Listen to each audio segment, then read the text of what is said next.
qui se passe.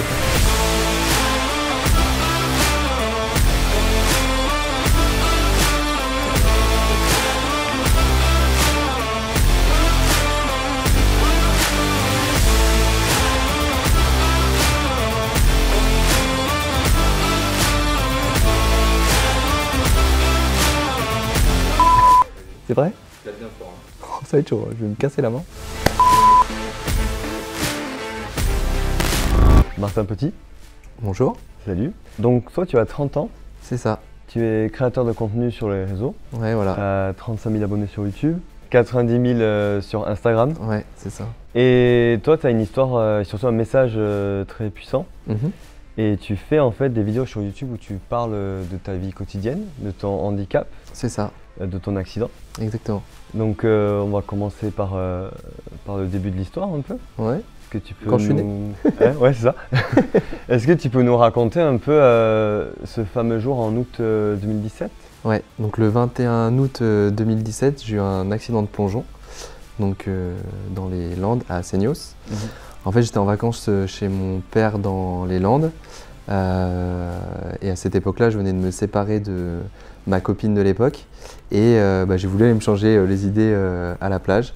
Donc ça, c'est quelque chose dont je parlais pas jusque-là, pas énormément, mais je le fais parce que c'est aussi pour expliquer un petit peu l'accident et dans quel mood j'étais, parce qu'effectivement, en fait, ce jour-là, je vais à la plage, je fais une journée de plage classique, et c'est vrai que déjà, c'est la raison pour laquelle je suis allé à l'océan, c'était pour un petit peu me vider la tête. Bon, je suis revenu avec un fauteuil en plus. Ouais. Mon accident est un accident bête, il n'y a pas d'accident intelligent. Et là où je me l'explique, c'est que je me suis baigné 1 heure avant, 50 mètres plus loin de là où j'ai plongé. Il y avait du fond direct, et là où j'ai plongé, il n'y avait pas de fond. Voilà. Ma tête tape le sol, je me brise une cervicale, donc ça je l'apprendrai plus tard. La cervicale C5, et j'apprendrai plus tard aussi que je suis touché au niveau C6, C7 sur la moelle épinière. Donc c'est ce qui équivaut à une tétraplégie. On me voit bouger les bras, mais en fait la tétraplégie, la paraplégie, c'est plus complexe que intouchable ou Ouais, bien sûr. voilà, il y a plus de détails. Et en fait, en fonction d'où tu vas être touché sur la moelle épinière, tu vas avoir plus ou moins une atteinte importante. Moi, j'ai une tétraplégie qu'on qualifie de basse, donc j'ai encore l'usage des épaules, du haut du dos, des biceps, les releveurs du poignet. J'ai pas l'usage des doigts, donc c'est ce qui fait que c'est ce qui caractérise mon atteinte des 4 membres. Mais effectivement, je ne suis pas comparable à un tétraplégique beaucoup plus haut, comme dans Intouchable par exemple. Du coup, ce jour-là, tu as été évacué en hélicoptère à l'hôpital de Bayonne. C'est ça. Au réveil, du coup. Alors le réveil, c'est pas comme dans les films, comme dans Kill Bill où tu te réveilles d'un coup et tu comprends ce qui se passe. Moi, je me suis réveillé 2-3 jours après l'opération. Et après, j'ai quand même un souvenir assez précis de quand je me réveille progressivement. Et c'était la nuit, donc hyper anxiogène, tu te réveilles la nuit, tu sais pas où t'es branché de partout, tu vois des machines, t'as personne. Et je capte une sonnette et je vois un bouton rouge et j'arrête pas d'appuyer. J'appuie. Et en fait, ce qui est assez rigolo et ce qu'il n'était pas à ce moment-là, c'est que l'infirmier de nuit, il venait me voir. J'ai certainement demandé ce qui se passait et il m'a certainement répondu. Mais il y a un moment, la phrase qui me vient, c'est je vais pas pouvoir en gros te tenir le chevet toute la nuit, tu vois. En gros, il peut pas rester là parce qu'il a d'autres patients aussi à s'occuper. Et en fait, j'étais dans un état, forcément, tu es en panique, quoi. Donc je suis resté quasiment 11 jours intubé, donc une dizaine de jours conscient, intubé. Et du coup, c'était dur parce que c'est une machine qui te fait respirer, donc c'est pas du tout naturel. C'était la pire période de ma vie, clairement. Donc, mais à la fois, c'est une période qui m'a forgé et qui m'a beaucoup appris sur moi-même et aidé à avancer finalement. Justement, pour rebondir sur ce que tu viens de dire, que ça t'a forgé, du coup là tu as créé ta chaîne YouTube. Et ça m'intéresse énormément. Comment c'était venu à l'idée de faire cette chaîne? Quel était le but de cette chaîne YouTube? Écoute, elle est venue pour plusieurs raisons. Déjà parce que je savais qu'il y avait quelque chose à faire à ce niveau-là. C'est un copain aussi, Anthony. On avait été se balader au Miroir d'Eau, c'était une de mes premières sorties. Il me dit mais il faut que tu racontes ton histoire, il faut que tu en fasses une chaîne YouTube. Et je ne l'avais pas fait tout de suite parce que pour moi c'était très tôt. Et pour le moment j'avais beaucoup de choses à régler vis-à-vis de moi-même par rapport à mon quotidien. J'étais encore au centre de rééducation. Enfin voilà, c'est toute une réorganisation de sa vie, de toute manière quand tu as un accident de ce registre-là. Et ça m'est venu après parce que je faisais face sur les réseaux sociaux notamment. Alors moi j'ai la lucidité et la maturité pour prendre du recul sur certaines choses, mais on me disait tu n'es pas tétraplégique, tu n'es pas ci, tu n'es pas ça. Donc en fait ça me saoulait qu'on connaisse mieux ma pathologie que moi. Et je me suis dit finalement ça peut être intéressant de juste raconter ton histoire, de raconter ton handicap, de raconter les troubles et d'une certaine manière d'apporter aussi de la sensibilisation vis-à-vis des gens qui connaissent pas nécessairement le handicap. Et puis voilà, maintenant quand on me dit tu n'es pas tétraplégique et machin, je prends mon lien de ma vidéo YouTube que j'avais faite à l'époque, je fais copier-coller et puis comme ça j'ai pas à faire du cas par cas parce que sinon je pourrais pas. Oui, bien sûr. Et puis ça me permet de sensibiliser, de démystifier des choses par rapport au handicap. Et je trouve que c'est important de le faire.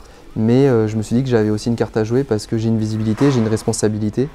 Et j'ai cette chance en fait de pouvoir mettre en avant une cause qui est la mienne à travers mon prisme, à travers ce que je vois moi.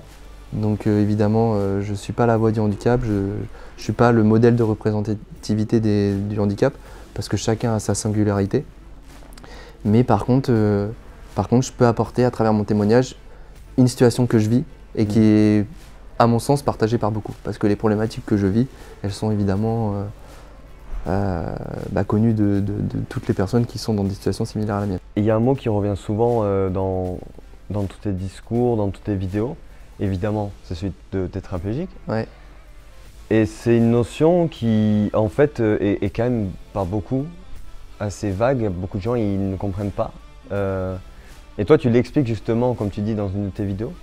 Est-ce que tu pourrais nous la réexpliquer là, pour montrer aux gens vraiment ce que c'est entre paraplégique, tétraplégique, complet, incomplet? Voilà, j'essaie de vulgariser. Et effectivement, la tétraplégie, c'est ce que je te disais tout à l'heure.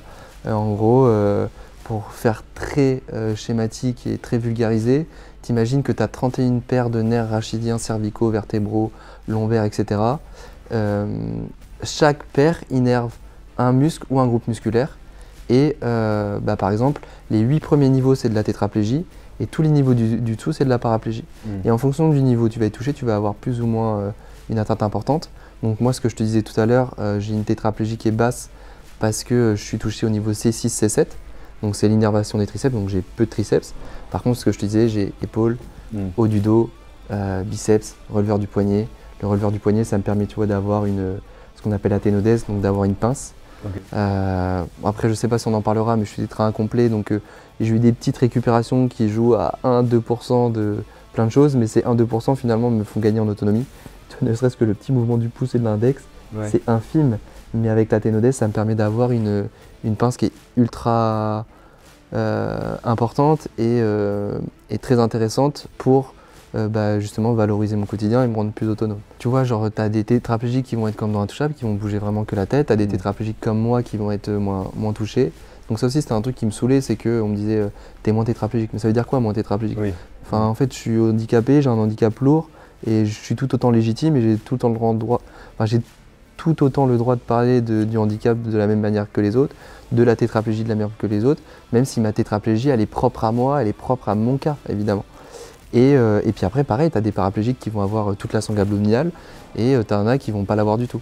Donc toi, il y a vraiment plusieurs niveaux et tu as même des paraplégiques qui sont touchés très très bas, qui ont des mouvements au niveau des psoas et des quadriceps et qui vont pouvoir avoir une marche intéressante, en tout cas exploitable, pour remarcher. Et pourtant, c'est des paraplégiques et pourtant ils se mettent debout, tu vois. Ouais. Et justement, c'est plus complexe. Tu fais une vidéo qui est très bien faite à ce sujet, c'est les troubles associés. Ouais. Et ça, effectivement, beaucoup de gens ne le savent pas, mais il y a beaucoup de troubles associés quand on est tétraplégique. C'est ça, en fait, tu as beaucoup de troubles associés. Les gens pensent que c'est juste le fait d'être assis, sauf qu'il y a une conséquence qui est importante pour le corps humain, c'est que déjà on est assis, on est sédentaire, on bouge moins, donc on peut prendre plus de poids. Tu as tous les troubles associés liés au dysfonctionnement de la moelle épinière, parce que le message ne passe plus. Tu peux avoir des problèmes de thermorégulation. Donc tu vois, quand il fait froid, j'ai avoir énormément de difficultés à me réchauffer et c'est ultra chiant. Parce que quand je suis dehors, je profite pas pleinement parce que j'ai froid aux jambes. Puis en plus, le fait d'être assis, le froid il tombe sur tes jambes. Donc le froid, tu vois, il tombe, il s'incruste entre guillemets. Du coup, c'est difficile de se réchauffer. Et inversement, quand il fait chaud, par exemple, je vais pas avoir de sueur. Donc je ne vais pas extérioriser d'une certaine manière la chaleur. Et puis voilà, puis après dans les autres troubles associés, tu as, regarde, tu vois, là, tu vois mon pied qui vient de bouger, tu as la spasticité. Alors elle est chiante, moi j'arrive à l'exploiter parce que je suis tétra incomplet, donc j'ai tout l'aspect proprioceptif, donc c'est-à-dire que j'ai conscience de mon corps.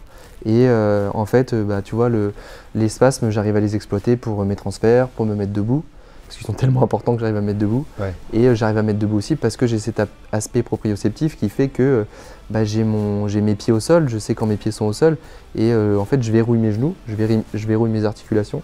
Et si mon articulation lâche, je sais que je vais être en danger, donc je vais être à même de gérer la situation, tu vois. Puis après, tu as plein d'autres troubles associés, d'hypotension, l'ostéoporose parce que tu restes assis. Enfin voilà, après on va pas rentrer dans les détails, mais tu as beaucoup de troubles associés et les gens le voient pas nécessairement. Alors nous chez Broul, on s'intéresse énormément au sport et notamment au handisport. Toi tu es partenaire d'entraînement au Krebs de Bordeaux. C'est natation, non? Ouais, c'est ça. Que tu fais. Comment le sport, toi, t'a aidé dans l'acceptation de ton handicap? Alors déjà, je pense qu'il faut, dans le fait de recontextualiser, c'est important. Je faisais beaucoup de sport avant mon accident.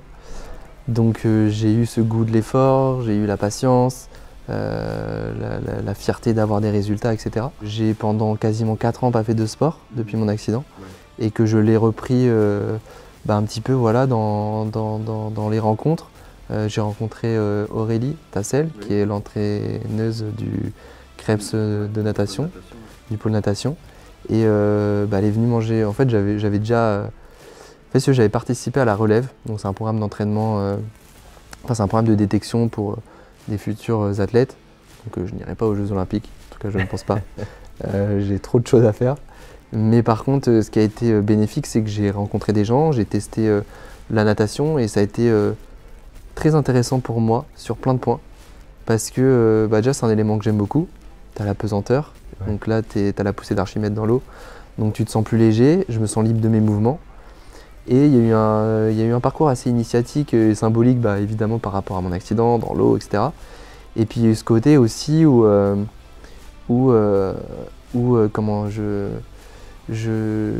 c'était la première fois que je me mettais à nu avec ce nouveau corps qui a changé. Avant, je me suis construit avec 1m80, 76 kg de muscles, les abdos, etc. Donc je me suis construit avec cette image. Et forcément, ton rapport à toi-même, il en prend un coup, tu vois, dans ta dignité, dans l'image que tu as de toi-même. Et forcément, tu vois, c'était aussi un aspect thérapeutique finalement, parce que tu te mets à nu avec un nouveau corps que tu as du mal à accepter et que tu apprends à accepter. Parce que tu te rends compte que la contrainte, elle n'est pas forcément vis-à-vis des autres, c'est surtout toi qui te la mets. Et en tout cas du regard des autres. Et en fait, ça a été très cool. Et cette première sortie, elle m'a beaucoup apporté. Et ce qui est intéressant, c'est qu'il y a une notion de camaraderie dans le sport. Et tu parlais de te mettre à nu à la piscine avec ce nouveau corps, etc. Est-ce que tout ce qui est camaraderie, la rencontre avec d'autres para-athlètes, ça t'a vraiment beaucoup aidé? Je pense notamment à une vidéo que j'ai vue avec Hector d'ailleurs, que je connais, où vous jouez à pierre feuille ciseaux, sachant que lui, il a un moignon. Et moi, je peux pas ouvrir les doigts. Voilà, et je trouvais ça. C'était pierre. Tu vois, c'est cet humour qu'on trouve très souvent en fait dans le milieu handisport en tout cas. Et je voulais savoir si ça, c'est quelque chose qui aide aussi beaucoup. L'humour aide énormément. Je pense qu'il permet de casser la glace, dédramatiser, désacraliser beaucoup de choses. Et je pense qu'il est important. Et des fois, il y a des gens qui le comprennent pas. Et il y a des fois des gens qui sont en situation de handicap qui trouvent qu'on en fait trop. Mais je pense qu'il y a aussi, et encore une fois c'est ma vision et ma vérité n'est pas la vérité intelligible et c'est pas celle de tout le monde. Mais pour moi l'humour, si tu n'arrives pas à rire de ce qui t'est arrivé, c'est que tu as encore une forme de déni pour moi. Je pense que tu n'es pas encore dans une acceptation totale, on ne l'est peut-être jamais réellement. Par contre, moi ce qui m'a permis de vivre des moments compliqués, c'est l'humour. Parce que finalement, il a rendu beaucoup plus léger des moments qui étaient très lourds à porter. Et je vais être cru, tu vois, mais quand tu as des problèmes de sphincter, les troubles associés, tu vas en parler, les sphincters, tu vois, on sonde, il y a des choses qu'on ne contrôle pas. Et il y a des moments, quand tu connais pas trop ton corps au début, il arrive des imprévus. Et en fait, quand tu arrives à rigoler de ça, au début j'avais du mal, mais quand tu arrives à rigoler de ça, finalement, tu arrives à alléger un moment qui l'est pas. Tu passes un cap en fait un peu. Tu passes des caps, mais je trouve que l'humour il est très important et puis on en rigole et puis tant mieux en fait, tu vois. Nous on est très attachés à la visibilité dans les médias du handisport. Ouais. On a compté l'autre jour le nombre de unes de l'équipe, le journal L'équipe. Sur 365 unes en 2021, une seule était pleinement dédiée au handisport. Juste pour mettre une statistique ici, est-ce que toi qui fais du sport, qui a fait beaucoup de sport, qu'est-ce que tu penses de la visibilité du handisport? Le handicap, et ça je tiens à en parler parce que des fois j'ai l'impression que pour exister en tant que personne en situation de handicap, et c'est un ressenti qui est le mien et partagé par beaucoup, c'est que tu existes qu'à travers des actes un peu héroïques ou le handisport. En fait on va valoriser énormément le handisport, mais je trouve que, et c'est aussi ce que j'ai envie de faire par rapport à ma chaîne, c'est que j'ai envie de valoriser des gens, par exemple qui sont dans ma situation, qui sont viticulteurs, qui sont fermiers, qui sont dentistes, qui font des choses incroyables au quotidien, qui ont la même vie que tout le monde, et ils sont tout autant admirables que les autres. Et alors c'est génial hein, le handisport, et moi je suis très content de ça, et je trouve que justement par rapport à des modèles de représentativité, vu que c'est des gens qui se donnent quand même toute leur vie pour aller chercher des médailles, forcément c'est des gens qui ont quand même qui ont un parcours de vie très inspirant et dont il faut s'inspirer. Et pour revenir tu vois, à la une voilà, des magazines, etc., il faut mettre plus de personnes comme ça en avant parce que c'est important de le faire. C'est important de le faire et ça va complètement faire changer et évoluer la vision des choses de beaucoup de personnes. Et de la même manière, ça permet à des personnes comme moi, quand tu as un accident, ou des gamins qui se construisent, qui ont un accident qui ont un handicap de naissance, d'avoir un modèle de représentation, un exemple pour lui. Et cet exemple, il va pouvoir s'appuyer dessus pour lui évoluer, tu vois. Donc le sport, pour moi, c'est un outil fédérateur de dingue pour les liens sociaux, pour la cohésion sociale, pour le sport santé, pour plein de raisons. Et pour moi, voilà, il a plein d'aspects bénéfiques. Et c'est cool qu'on profite de gros événements, de matchs, de grosses affiches pour mettre en avant ces modèles de représentativité et voilà, laisser de la place à tout le monde aussi, tu vois. Et ta communauté, elle est plus les messages que tu reçois, c'est plutôt des gens qui sont curieux, c'est plutôt des gens qui sont valides, c'est plutôt des gens qui sont en situation de handicap? C'est très... alors j'ai cette chance, c'est très hétéroclite. Voilà, j'ai une phrase que j'utilise aussi énormément, c'est les petits ruisseaux forment les grandes rivières. Et si tu arrives à toucher le maximum de personnes finalement, peut-être que la vision du handicap, elle va évoluer, elle va changer. Et les gens seront aussi plus se positionner, des fois peut-être faire plus d'efforts aussi pour accueillir le handicap. Et tu vois, quand tu parles de... quand je parle de... je te donne un exemple tout bête, mais demain, il y a un mec qui ouvre un magasin, à se dire, plutôt que de suivre le protocole de pourquoi on m'a donné des règles que je ne comprends pas, de suivre les normes du handicap, machin, pour la construction, les gens ils vont se dire, ah ok, il y a des mecs comme Martin qui existent, il faut qu'on les accueille.